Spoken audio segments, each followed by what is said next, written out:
Hey, Humanoid Gigabytes, I am Paulina Lara, Pauliphysics, and I am immensely grateful to you for taking part in this hobby and making grow this channel. We are 100 Humanoid Gigabytes.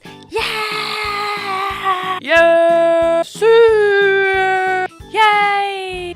I hope to continue making this channel bigger for you, and next week I'm gonna have a video with the imaginary solutions to your questions. So please, via Facebook, Twitter, Instagram, let me know your questions and I will reply most of them with love, if I can.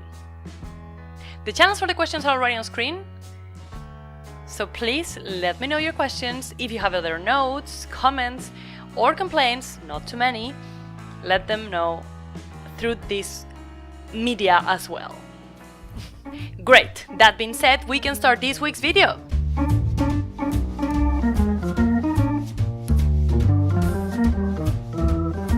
From 20 years, Berlin has had an incredible event for culture, interactivity and history lovers, the Long Night of the Museums.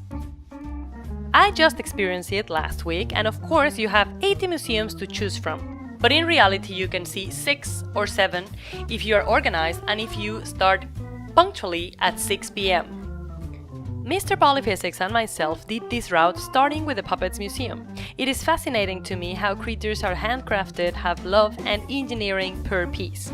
I got a few images for you, and I guess the best is trying to see them when there is a show. They have little performances, especially during the weekend. I almost got a job, but then I noticed that I was not a good puppet. A friend joined us and we continued the journey on the Gaming Science Center, which is small but has a lot of technological installations that are quite enjoyable. Look what a cute raccoon, it reacts to my movements! Do you think this is the future for role-playing games? That the avatar will be reading what you do? Please comment! Due to the small size, they limit the entrance just to a few people, but that's great because that way you can enjoy the most of the space and have the chance to try every installation at least once. The next stop was the Checkpoint Charlie's Museum. It was darker and a bit harder to get images for you, but this is a very interesting museum with history of the Cold War.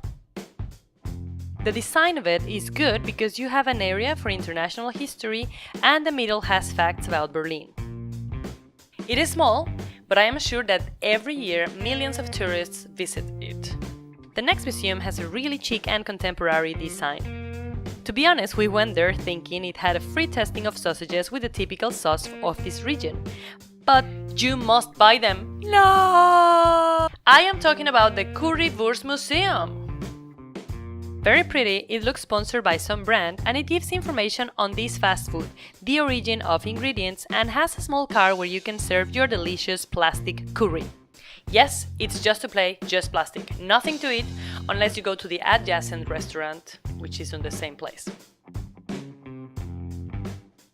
We truly wanted to see the Lee Museum, but probably this queue is as long as this one all year long. We did not care and instead went to the Espionage Museum, which is certainly fascinating.